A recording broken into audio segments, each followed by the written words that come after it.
tardes. Vamos a iniciar con el tema de hoy, que es el tema número 24 de esta serie de Un Salvador para Todos. Este tema se llama, es una pregunta, es ¿duda o incredulidad? ¿Duda o incredulidad?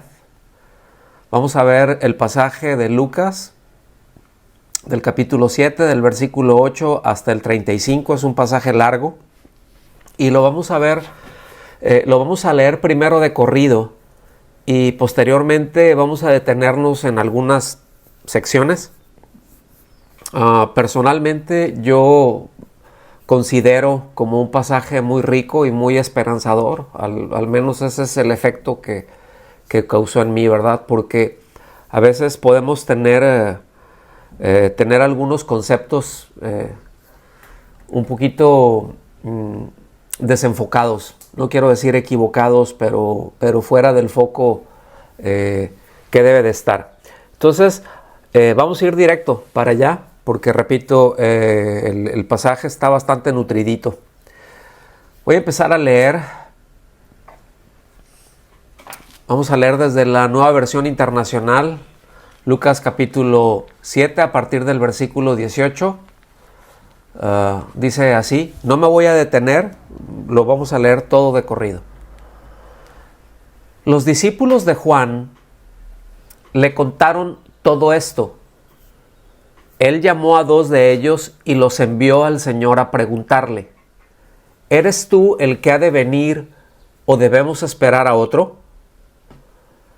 Cuando se acercaron a Jesús, ellos le dijeron, Juan el Bautista nos ha enviado a preguntarte, ¿eres tú el que ha de venir o debemos esperar a otro? En ese mismo momento Jesús sanó a muchos que tenían enfermedades, dolencias y espíritus malignos y les dio la vista a muchos ciegos. Entonces les respondió a los enviados, vayan y cuéntenle a Juan lo que han visto y oído. Los ciegos ven, los cojos andan, los que tienen lepra son sanados, los sordos oyen, los muertos resucitan, y a los pobres se les anuncian las buenas nuevas.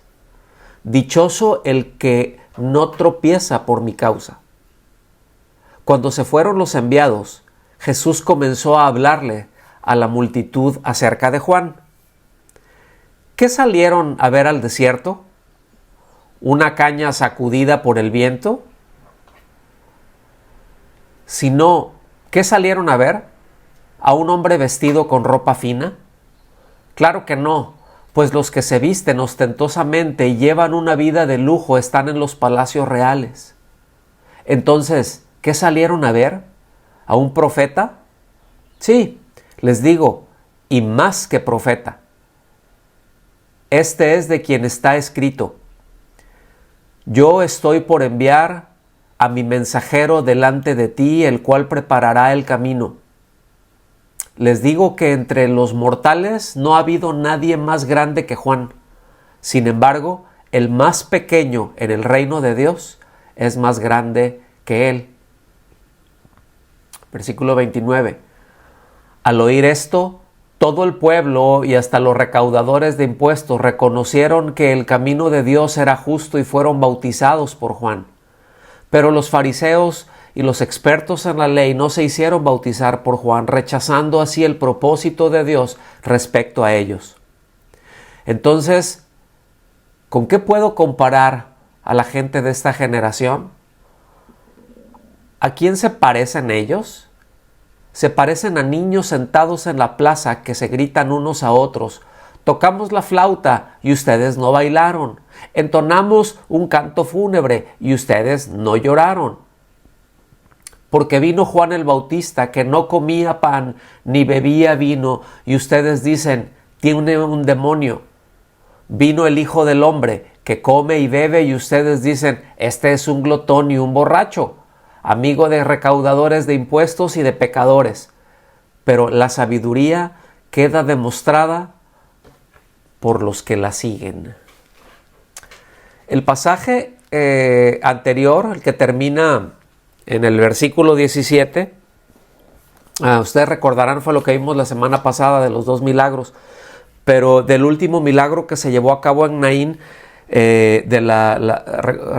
La resurrección de este joven que iban ahí en esta procesión fúnebre y pues ahí el Señor lo resucitó, ¿no? Entonces, en el versículo 17 del mismo capítulo 7 dice: así que esta noticia acerca de Jesús se divulgó por toda Judea y todas las regiones vecinas. Esto nos dice que todos se maravillaban ante lo que el Señor hacía y que su fama pues se extendió por toda aquella región. Ahora, Juan el Bautista recibió esos informes a través de discípulos suyos, gente que lo seguía a él y escuchó todo esto y fueron y le dijeron a Juan. Ahora, ya desde el capítulo 3, desde el versículo 20, Lucas nos dice que Juan estaba preso, ¿verdad? Eso mismo lo señala Mateo, allá en el pasaje paralelo, por si lo gustan ver más adelante, está en Mateo 11, del versículo 2 al 19. Es lo mismo que vimos nosotros ahorita aquí. Por lo tanto, Juan no podía ir a Jesús de manera personal, tampoco podía ser testigo presencial, ocular, ¿verdad? Directo de todo lo que el Señor estaba haciendo. Entonces, lo que Jesús hacía, pues se lo cuentan estos 2 discípulos a los que Él envió, ¿verdad? Y pues ahí la pregunta, como ustedes la vieron ya, bueno, dice, pues ¿eres el Mesías o no? ¿O tenemos que esperar a otro? Ahora, vamos al texto y vamos a detenernos un poquito más ahí. Vamos a tratar de verlo con un poco más de detalle, ¿sí? Porque hay mucho ahí. Ahora sí que hay mucho jugo en esto. Versículos del 18 al 20 dice: los discípulos de Juan le contaron esto, es decir, se lo contaron a Juan. Él llamó a 2 de ellos y los envió al Señor a preguntarle: ¿eres tú el que ha de venir o debemos esperar a otro? Cuando se acercaron a Jesús, ellos le dijeron: Juan el Bautista nos ha enviado a preguntarte si ¿eres tú el que ha de venir o debemos esperar a otro? Esta pregunta que Juan plantea, pues es el resultado de lo que se dice acerca de Jesús, fundamentalmente acerca de la resurrección del hijo de la viuda, ¿sí? Ahí de Naín, ¿se acuerdan? Acuérdense que aquí van ligados esos pasajes, ¿no? Hay un lapso de tiempo entre el versículo 17 y el versículo 18. Hay muy poco tiempo, ¿sí? No sabemos cuántos días, ¿no? Aunque los medios de comunicación no eran tan avanzados como hoy en día, pues las noticias corrían relativamente rápida, ¿verdad? Y muchas veces pues ya está distorsionadita, ¿no? ¿Se acuerdan del juego ese, el teléfono descompuesto? Pero había sido muy evidente, había sido muy, muy sorprendente, muy maravilloso, ¿sí? La resurrección del hijo de la viuda de Naín. Entonces, fíjense que entre los distintos intérpretes, debo decir que este pasaje hay varios que lo interpretan de distintas formas, o sea, es decir, le dan una razón diferente al por qué Juan hace esa pregunta. Es decir, evidentemente había una duda, ¿sí? Ahora, esas dudas eran porque Jesús no había resultado el Mesías guerrero y victorioso que todos estaban esperando. Sería que, pues a lo mejor él tenía la esperanza, ¿verdad? De que ya había llegado el cumplimiento de la promesa hecha a Israel y de alguna manera no veía, o sea, es el tiempo, será, ahora sí que si es o no es, ¿verdad? Porque estamos esperando al Mesías, y si no es Él, pues esperamos al Mesías. Sí, existían dudas, no incredulidad. Ahorita voy a ir para allá. Le está pidiendo a Jesús que se declare abiertamente como el Mesías, es decir, es de alguna manera una forma de empujarlo, decirlo, pues ya dile a la gente ya que tú eres. ¿Sería eso? Miren, todas las preguntas que nos podamos hacer acerca de eso no es más que mera especulación, porque el texto mismo no dice una palabra acerca de la razón por la que Juan envió a sus discípulos. Se pueden asumir muchas cosas, pero en todo esto hay una lección muy preciosa que sacar, ¿sí? Miren, lo que sí resulta claro es que Jesús no responde a la pregunta de Juan con una declaración directa acerca de quién Él es. Eso es evidente, ¿verdad? Sencillamente Él le dice ahí a los discípulos de Juan, bueno, cuéntenle lo que ustedes han visto, lo que ustedes han oído, lo que han visto y oído, porque el hecho de el ver y oír era una combinación muy frecuente en el Nuevo Testamento o en el tiempo del Nuevo Testamento, donde repetidamente vemos, ¿verdad?, que se dice que alguien es testigo de lo que ha visto y oído. El apóstol Juan lo dice en sus cartas. Pedro también lo dice, ¿verdad? Es decir, gente que estuvo con él. Era una forma muy del tiempo decir esto, ¿verdad? Yo testifico, esto es lo que he visto y oído. Ahora, vamos a seguir leyendo y nos vamos a detener un poquito más adelantito. En ese mismo momento, Jesús sanó a muchos que tenían enfermedades, dolencias y espíritus malignos, y le dio la vista a muchos ciegos. Miren, esta parte la omite Mateo. Aquí se los puse en la lámina, ¿sí? Esta parte la omite Mateo. Todo lo demás prácticamente es igual. Pero es de llamar la atención este registro de Lucas, porque es en el momento en que le estaban preguntando acerca de él, ¿sí? Y justamente ahí lleva gente. No sabemos cómo estaba el asunto, pero dice que sanó a muchos, ¿sí? Entonces, versículo 22, entonces le respondió a los enviados, vayan y cuéntenle a Juan lo que han visto y oído. O sea, algunos de ellos probablemente, si me regreso un poquito, cuando de la fama del Señor les llegó a Juan, es probable que algunos o que ninguno de los discípulos, otra vez, porque no lo dice directamente la Escritura, pero que solamente hayan escuchado acerca de eso, ¿sí? Entonces no tenían un testimonio directo de qué es lo que estaba pasando. Entonces, pues, déjenme decirlo así, providencialmente, ¿sí? De esas que luego les llamamos diosidencias, ¿verdad? Justo cuando yo digo que el Señor tenía preparado todo esto, ¿verdad? En el sentido del control que tiene de los tiempos, ¿sí? Pero es justo en el momento en que le están preguntando los enviados de Juan, empiezan a ver, no solamente a escucharlo a él y a escuchar cosas acerca de Jesús, pero empiezan a ver a Jesús en acción. Por eso les dice, vayan y cuéntenle a Juan lo que han visto y oído.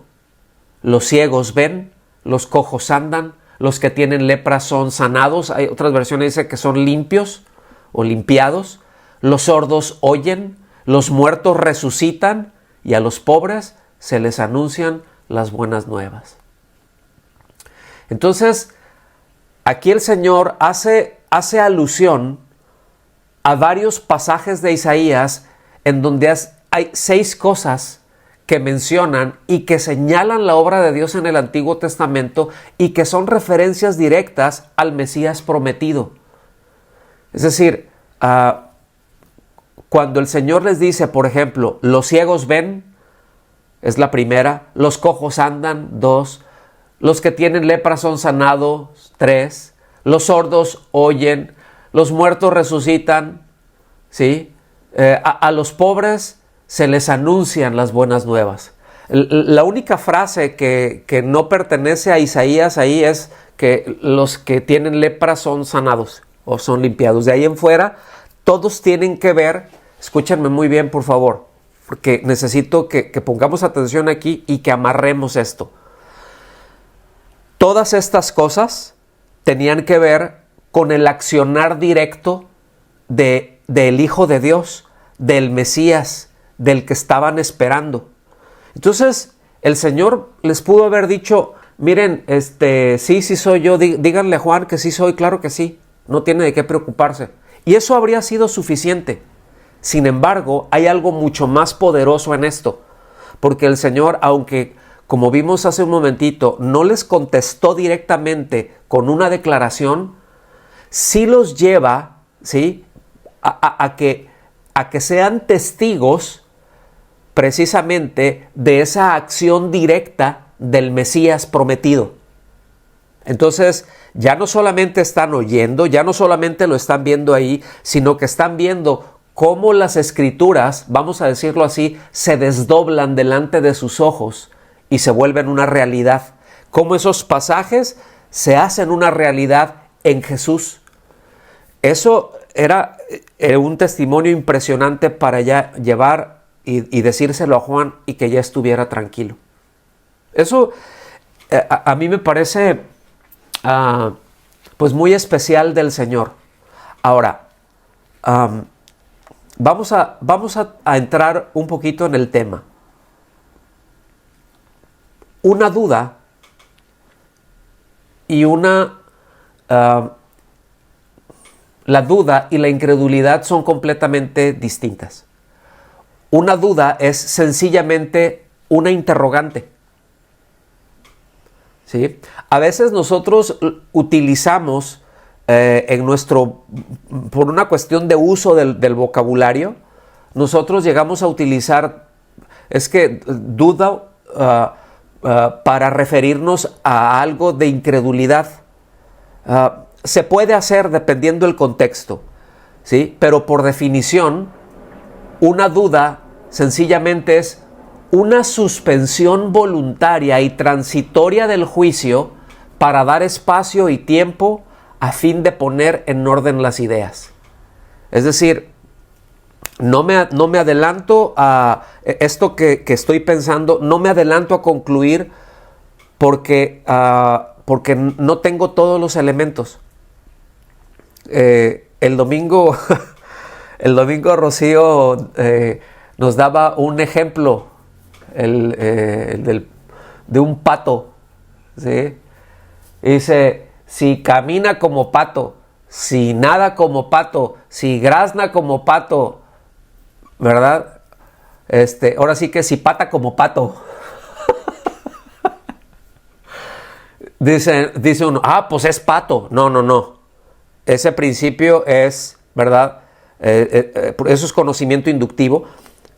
No, probablemente sea un pato. Es decir, yo puedo estar viendo todas esas cosas, pero puedo tener la duda de que hay algún elemento que se me puede escapar. Y por el hecho de ver algunas cosas, no puedo afirmarlo. Entonces digo, bueno, probablemente sea. Aplicando ese ejemplo, muy probablemente esa duda se había originado en Juan cuando, ¿verdad? Ahora sí que lo que había oído es que, pues, camina como el Mesías, habla como el Mesías, hace cosas como el Mesías. Probablemente sea el Mesías. Entonces,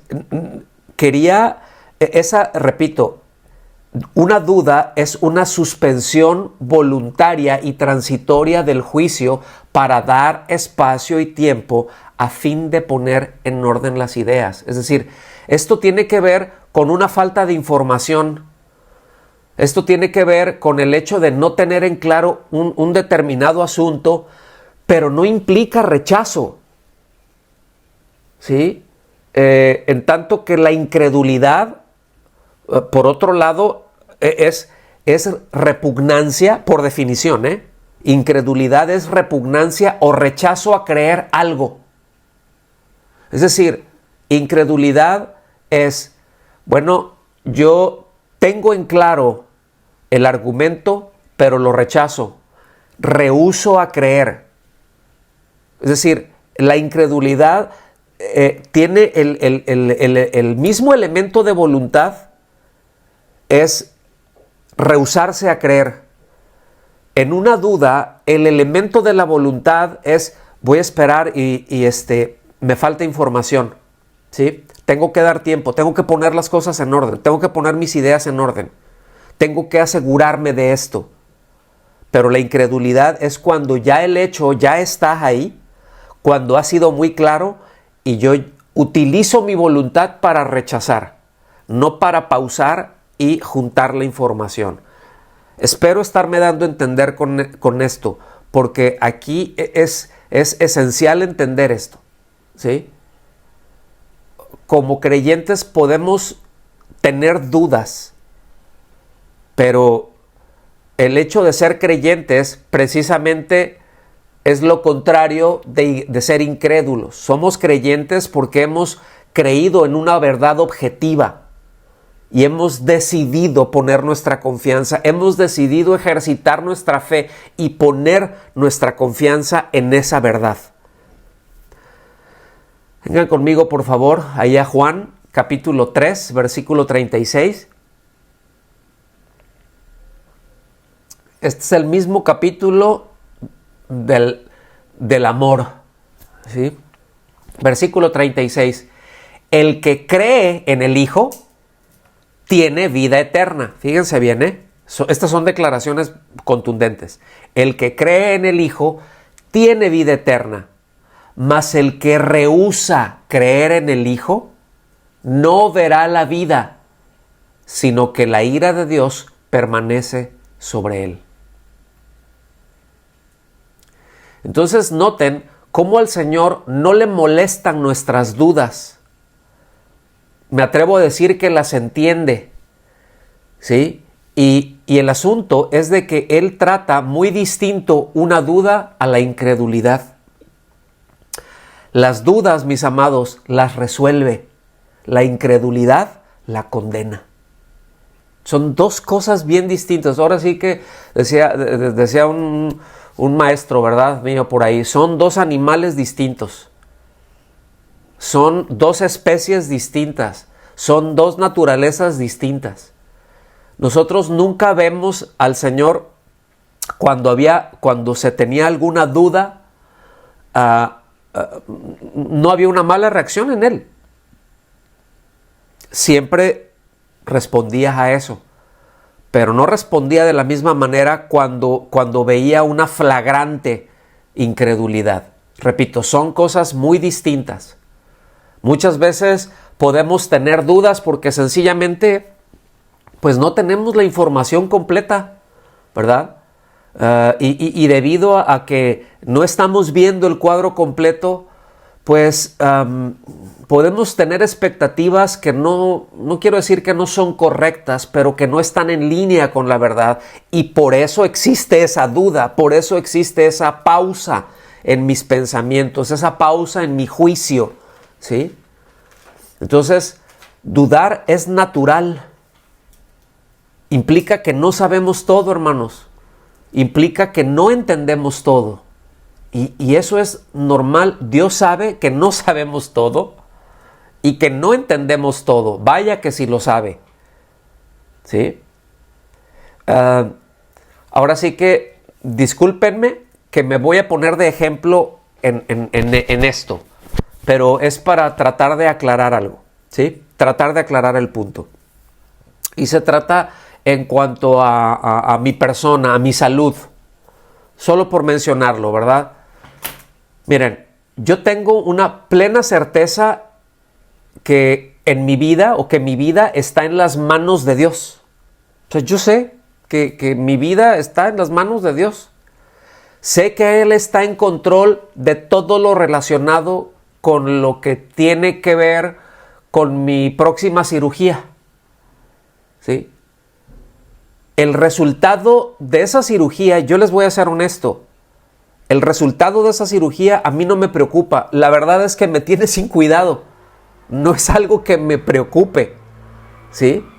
Sin embargo, tengo dudas de cómo será ese proceso. Tengo dudas de cuándo será para empezar. ¿Sí? ¿Qué implicaciones va a tener en la recuperación? ¿Cómo va a ser? ¿Sí? ¿Va a ser tan traumática como la anterior? ¿Voy a estar más tiempo en el hospital? ¿Me explico? Entonces, es muy importante tener claro que la naturaleza de la duda y de la incredulidad son distintas. Yo tengo mi confianza puesta en Dios, yo creo en Él, pero tengo dudas en el proceso, pero no me inquietan. Yo espero estarme dando a entender con esto. Y así pasa luego en nuestro caminar con el Señor. Hay muchas cosas que Dios nos dice que hará, pero no nos dice cómo lo hará. Y es normal que exista una duda. ¿Cómo va a hacer eso? ¿Cómo? ¿Sí? Voy a traer a su memoria a la Madre de Jesús, a la Virgen María. El ángel se le aparece ahí. Ella sabe que es un ángel, que es un enviado de Dios. Y le da un mensaje que tenía un encargo, que ahí te encargo. Eres virgen, pero, o sea, y el ángel se lo dice así tan tranquilo, ¿verdad? Mira, vas a ser mamá. ¿Y qué creen que es lo que pasaba en la mente de esta jovencita? Dudas. La pregunta es, ¿cómo va a hacer eso? Si no, nunca he tenido relaciones. ¿Cómo va a hacer eso? Eso es una duda. Y es muy normal, es muy natural. Ahora, vino la respuesta. O sea, había duda en ella, no había incredulidad. Si hubiera incredulidad en ella, para empezar, lo más seguro es de que el ángel no hubiera llegado ahí. Caso muy distinto, porque bueno, a fin de cuentas el ángel le dijo cómo sería y ella estuvo tranquila. Caso distinto fue precisamente con el papá, ¿sí? De Juan el Bautista, ¿se acuerdan? Que él entró a oficiar ahí ya anciano, su esposa Elizabeth también ya anciana, pero él entró a oficiar, ¿verdad? Ahí pues ahí en el templo, ¿verdad? Y se le aparece el ángel y ahí sí no hubo duda. De entrada hubo incredulidad y por cuanto hubo incredulidad, la respuesta fue, mira, no vas a poder hablar hasta que tu mujer tenga al hijo. ¿Sí? Espero que alcancen a ver esa diferencia. Entonces tienen naturalezas distintas. Pero vamos a seguir. Versículo 23 de Lucas 7. Dice, dichoso, sígame el hilo por favor, dichoso el que no tropieza por mi causa. Es como si de pronto el Señor se sacara esa expresión de la manga, pero es muy importante como todo lo que Él nos dice. Este comentario del Señor muy bien se puede entender como una advertencia de que la fe y la predicación acerca de Él, o la predicación de Cristo, la predicación del Evangelio, ofenderían y escandalizarían a algunos. De hecho, Él lo anunció. ¿sí? Pero esto no es razón para rechazarlas, es decir, caer en incredulidad. Porque al haber sido criado en Nazaret, su residencia en Galilea, el escaso relieve social de su familia, la condición menospreciable de sus seguidores, todo esto era para muchos motivo de escándalo y de tropiezo. Por eso dice que es bienaventurado, que es bendecido por Dios, todo aquel que es prudente, que es humilde y bien dispuesto para no ser vencido por esos prejuicios, es decir, por no encontrar tropiezo.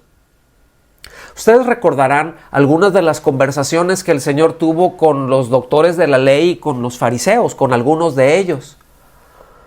Y acuérdense, él vivió en Nazaret, él creció en la región de Galilea, que como mencionamos la semana pasada, no tenía muy buena fama, no tenía muy buena reputación, ni con Roma ni con los judíos, ¿sí? Entonces, o sea, con los del sur. Entonces, pues por ahí tienen una conversación, ¿verdad? Y dicen, oh, este es el Galileo, el Nazareno. No, hombre, ¿verdad? Pues qué de bueno hay allá. Ellos sabían, el Mesías no es de allá. El Mesías iba a nacer en Belén, en Judea. Pero nunca nadie se detuvo a preguntar, a resolver una duda sana. A ver, Jesús, bueno, todo apunta, tú te estás perfilando en este sentido, hay cosas hacia que eres el Mesías, pero hay cosas que como que no cuadran, ¿verdad? El Mesías, dice la Escritura que el Mesías nacería en Belén. Una pregunta, Jesús, ¿en dónde naciste? ¿En dónde fuiste registrado? ¿De dónde es tu familia? ¿Cuál es tu linaje? Y él les hubiera contestado. Sin embargo, se fueron por esos prejuicios. ¿Sí? O sea, encontraron tropiezo. Y tanto en Isaías y después el apóstol Pedro, ¿verdad? Dicen, híjole, pues es la piedra con la que tropiezan los edificadores. Entonces, es una advertencia, es una bendición, dichoso el que no tropieza por mi causa, pero también es una advertencia. Es como que tiene no quiero decir un doble sentido, o un doble significado, pero es tanto una cosa como la otra, porque apunta a donde mismo, a fin de cuentas, apunta al poner la confianza en el Señor. ¿Está bien? Es decir, apunta en contra de la incredulidad. Seguimos con versículos del 24 al 27.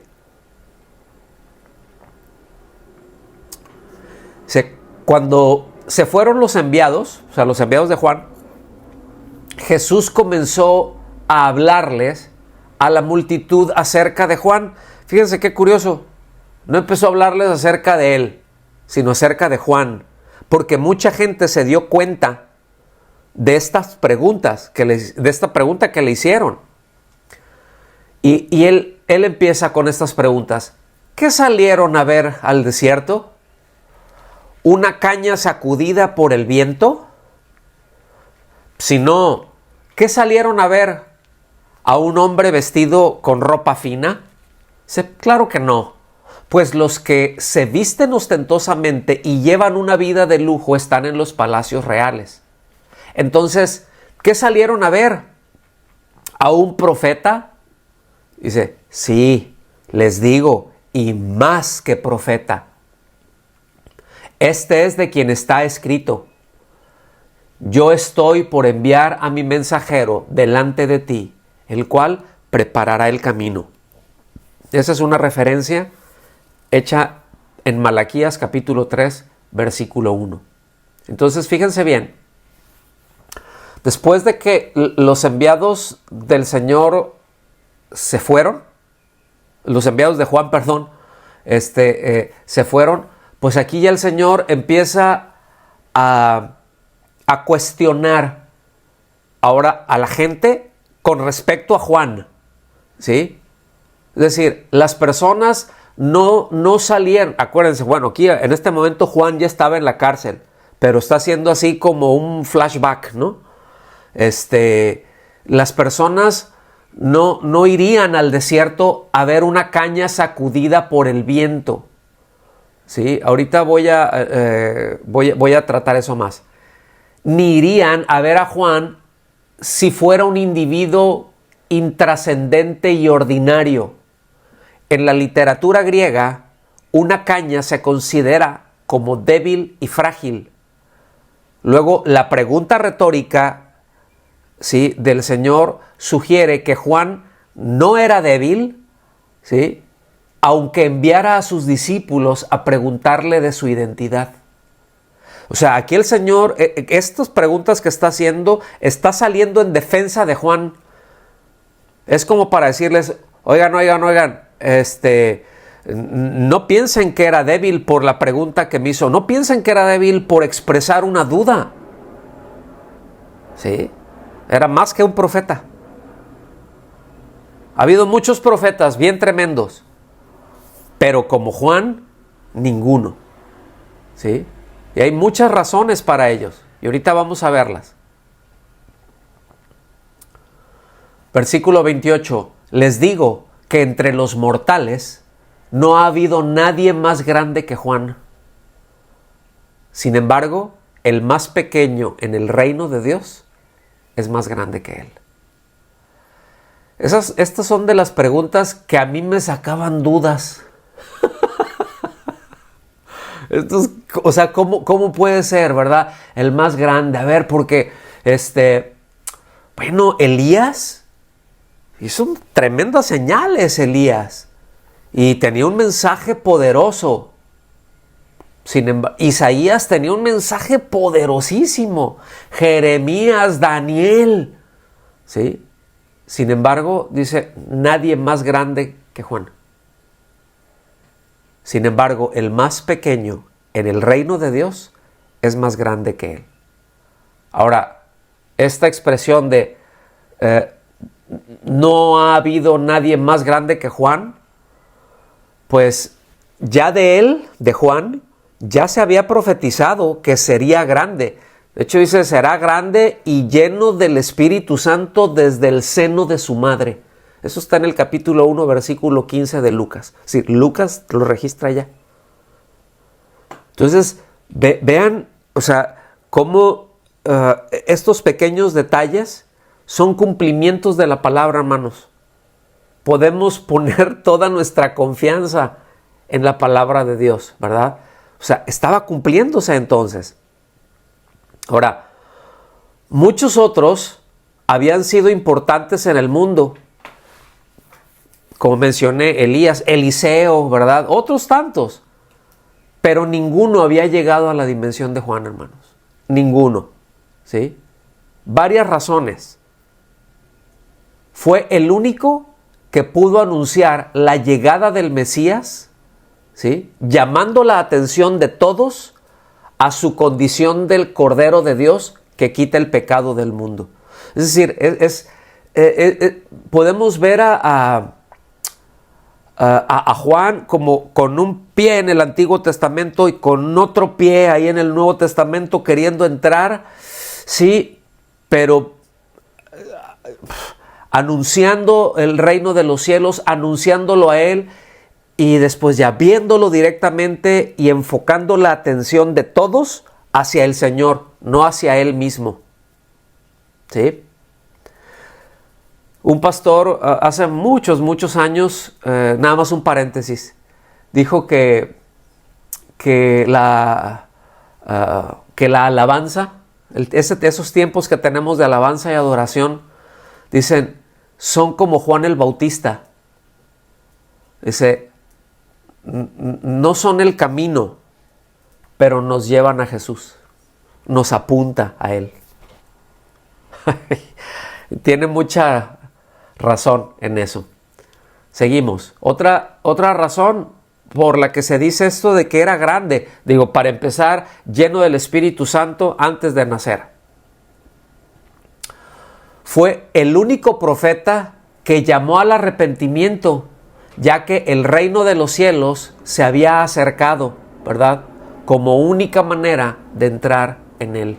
Eso ya lo vemos ya en Mateo capítulo 3, versículo 2. Pero él estuvo llamando al arrepentimiento. Aquí está, ya está el Mesías, aquí está, aquí viene, aquí está el Cordero de Dios que quita el pecado. Sí. Fue también grande, más que ningún otro, por su humildad dirigiendo la atención de sus propios discípulos hacia Jesús, en lugar de llamar la atención de ellos hacia su persona. Esto es una lección, hermanos, para quienes estamos en el ministerio, impresionante. Porque muchas veces los que estamos en el ministerio podemos caer en la tentación de atraer la atención de quienes están ahí por y para el Señor, atraer la atención a uno. Y esto nunca debe de ser. ¿Sí? Siempre debemos, los que servimos, debemos de orientar la mirada de los demás hacia el Señor. Una cosa muy distinta es el ejemplo que nos pone el apóstol Pablo, por ejemplo, cuando nos dicen, véanme a mí. Sí, pero ese véanme a mí no es para que ríndanme pleitesía a mí, yo soy el apóstol, ¿no? O sea, es, si tienen dudas de cómo se deben hacer las cosas, véanme cómo se vive a Cristo. Vean cómo se expresa a Cristo. Y Él se pone en primer lugar, pero eso no es una falsa humildad, eso es asumir la responsabilidad de estar en Cristo. ¿Sí? Ahora, Juan reconoce que era necesario que Jesús creciera y que Él menguase. Y él dijo, bueno, es necesario que Él crezca, pero que yo mengüe. Entonces, un profeta lleno del Espíritu Santo como era Juan, ¿verdad? Un hombre humilde y por tanto un hombre grande delante de Dios.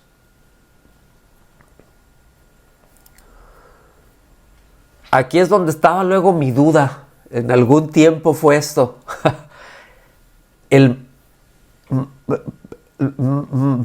Tremendo Juan, pero el más pequeño en el reino de Dios es más grande que él. Ahora, ¿por qué? Porque Juan murió antes de ser testigo de la muerte y resurrección del Señor. Los que vendrían después de Juan podrían comprender y apreciar de manera más plena la misión de Cristo y participar de la nueva comunidad del pacto nacida de la muerte y de la resurrección de Jesús, es decir, la iglesia. Juan no llegó a ser esposa del Cordero, simplemente era el amigo del novio.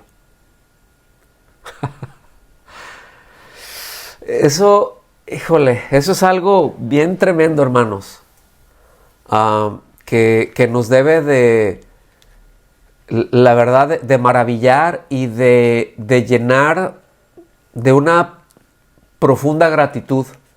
Cuando vemos con este enfoque, y miren, el hecho de estar viendo a Juan, fíjense a todo lo que nos lleva a esto. Vean toda esa riqueza que hay y cómo el Señor no solamente le responde a Juan la duda que tenía, pero aprovecha eso para soltar una enseñanza impresionante que nos debe de fortalecer. Y como yo dije al principio, para mí esto resulta muy esperanzador, porque Lucas relaciona todo esto, ¿sí? Precisamente con cómo los publicanos, los pecadores, las prostitutas, los soldados, ¿sí? Iban a Juan y pedían ser bautizados y confesaban sus pecados y se arrepentían y querían preparar su corazón para recibir al Mesías. Y entre los discípulos de Juan, bueno, pues ahí tenemos a un Juan, o sea, de los discípulos de Juan el Bautista, ¿no? Pues ahí tenemos a un Juan y a su hermano Jacobo, ahí tenemos a un Andrés, ¿sí? Era gente que escuchó a Juan y que vieron, ¿verdad?, cómo él los apuntó hacia el Señor, cómo los dirigió hacia ellos. Sin embargo, también nos deja ver y lo asocia, ahorita nos lo va a expresar en los siguientes versículos, cómo cuando fueron los fariseos, los doctores de la ley, los escribas, ellos rechazaron. Es decir, mientras que la élite religiosa, ¿verdad?, rechazó el mensaje de Juan, los otros no. Ahora sí que la chusma no. Entonces, en este contexto se muestra que la justicia de Dios es bien diferente a la justicia humana. Entonces, fíjense bien, vamos para allá, a los versículos 29 y 30, y ya nos vamos perfilando para el final. Al oír esto, acuérdense, esto está en una retrospectiva, ¿ok? Al oír esto, todo el pueblo y hasta los recaudadores de impuestos reconocieron que el camino de Dios era justo. Fíjense, reconocieron que el camino de Dios era justo y fueron bautizados por Juan. A este momento evidentemente no estaba diciendo de que ellos fueron y corrieron a ser bautizados por Juan, porque Juan en ese momento estaba en la cárcel. Dice, pero los fariseos y los expertos en la ley no se hicieron bautizar por Juan, rechazando, este es el punto, rechazando así el propósito de Dios respecto a ellos. Entonces, sin duda esta parte del pasaje hace una evidente, de una manera muy poderosa, la diferencia entre la duda y la incredulidad. Seguramente en esa gente que los doctores de la ley, ¿verdad?, los fariseos despreciaban,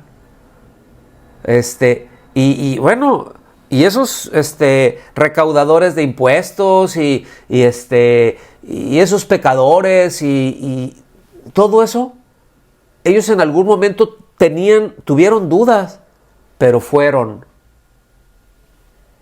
Y al mismo que dio ese mensaje, pues el texto aclara que lo rechazaron, ¿sí?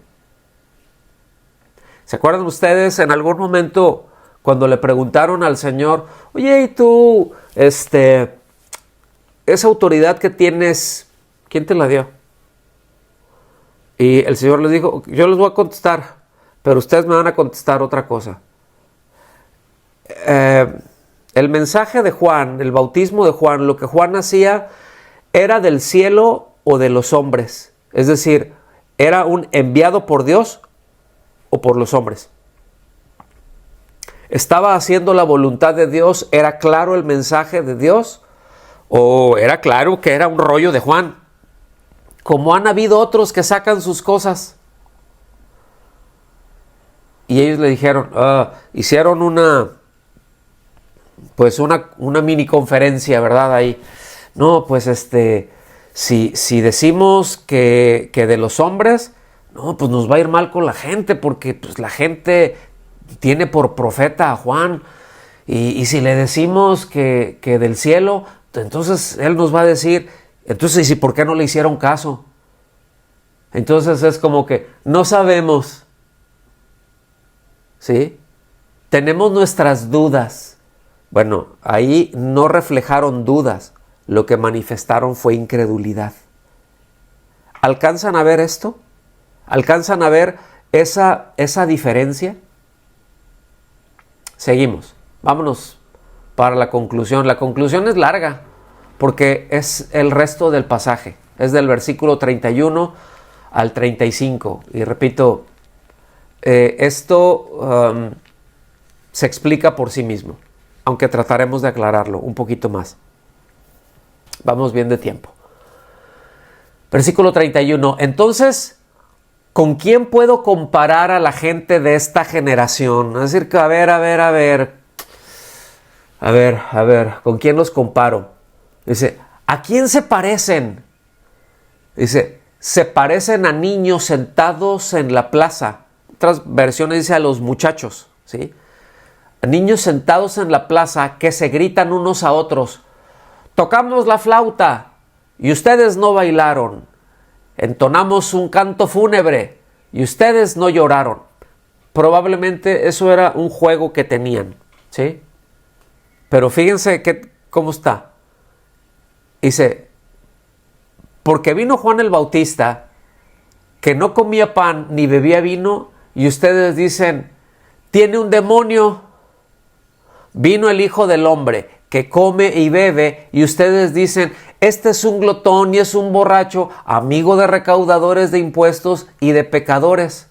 Dice, pero la sabiduría queda demostrada por los que la siguen. O sea, eso se muestra en la vida, se muestra en las decisiones que tomamos.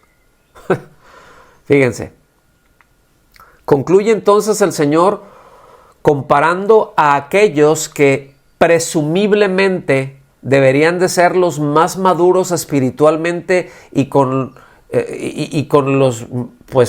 los elementos para reconocer al Mesías, ¿verdad? Pero los encuentra con actitudes y reacciones bien pueriles, es decir, de lo más inmaduros, como niños malcriados que nunca están satisfechos. Se les invita a bailar y quieren llorar. Se les invita a llorar y quieren bailar. O sea, no le encuentran el lado al círculo. ¿Sí? Pero todo esto ¿debido a qué? A la incredulidad, no a la duda. Si hubieran tenido dudas, el Señor se las hubiera aclarado. Entonces, de manera semejante, cuando Juan vino, ¿verdad? Repito, predicando y practicando austeridad, decían, ¿este está loco? O sea, ¿este tiene demonio? A ver, mira nada más, oye, es un hijo de un sacerdote, este debería estar allá oficiando, debería estar allá en el templo, o sea, a él le corresponde por herencia y anda allá metido viviendo en el desierto, en una comunidad, quién sabe dónde, allá perdida a medio desierto, y ve la ropa que trae, eso es tan tosca, y ve el greñero que trae, ve el cabello, o sea, nunca se ha rasurado, nunca se lo ha cortado, come chapulines, ¿sí? Es muy raro este Juan, para mí que está loco, ¿sí? Ahora están por el otro lado, acusan al Señor de ser comilón y bebedor, ¿verdad? Y de celebrar con pecadores indignos, de pasar tiempo con ellos. O sea, niños malcriados nunca están satisfechos. Si se les invita a bailar, quieren llorar, y si se les invita a llorar, quieren bailar. Pero todo eso lo que hace es refleja un corazón incrédulo. Voy a leerles un comentario que hace el pastor Samuel Pérez Millos y con esto concluimos. Es notable apreciar que en la insensatez de aquellos que repudiaban a Jesús hay una gran verdad en sus palabras. Jesús era amigo de pecadores. ¡Qué tremenda bendición! Es precisamente por causa de estos por los que vino al mundo. Es por amor a ellos que llevó los pecados sobre su cuerpo al madero, como está en 1 de Pedro 2:24, y por cuya obra los perdidos alcanzan el perdón de sus pecados y la vida eterna. quienes, despreciando la sabiduría de Dios, buscan otro camino para alcanzar la misma bendición, se pierden irremediablemente por la necedad de su sabiduría, que es locura para Dios. ¡Wow! ¡Qué impresionante! Sí, yo no sé cómo puede decir tantas cosas tan profundas en tan pocas palabras. Pero oremos. Señor, te damos gracias porque, en primer lugar, por el gran amor que nos tienes, Señor.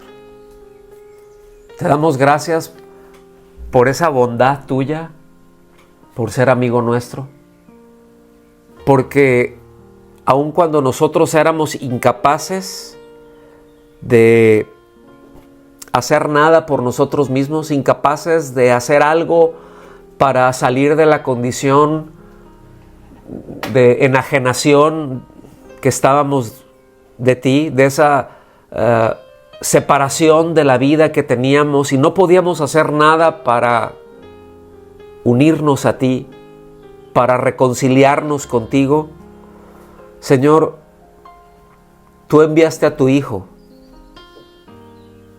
a morir por nuestros pecados y pagar por nuestra culpa. Tú nos reconciliaste contigo, Señor. Tú nos compraste. Tú nos hiciste tus amigos.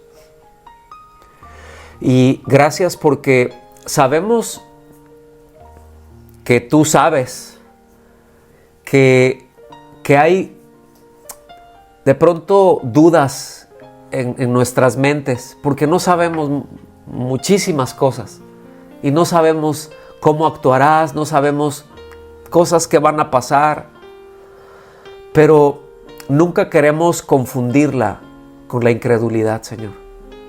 Está bien, entendemos por tu palabra que está bien tener esas dudas que nos hagan detener, que nos hagan cuestionar, pero ir a ti a buscar respuestas para concluir nuestro juicio, Señor, para concluir, para llegar precisamente a conclusiones.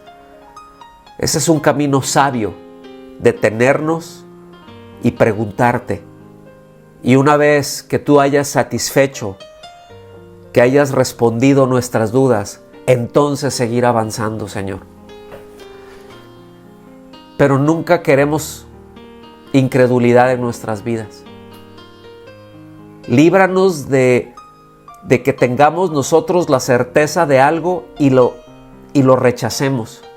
Que sabiendo que viene de ti, por intereses nuestros, endurezcamos nuestro corazón y rechacemos la verdad y te rechacemos a ti. Porque al rechazar tu verdad, te rechazamos a ti. Porque tú eres el Verbo hecho carne. Porque toda la palabra de Dios se encarna en ti, Señor Jesús.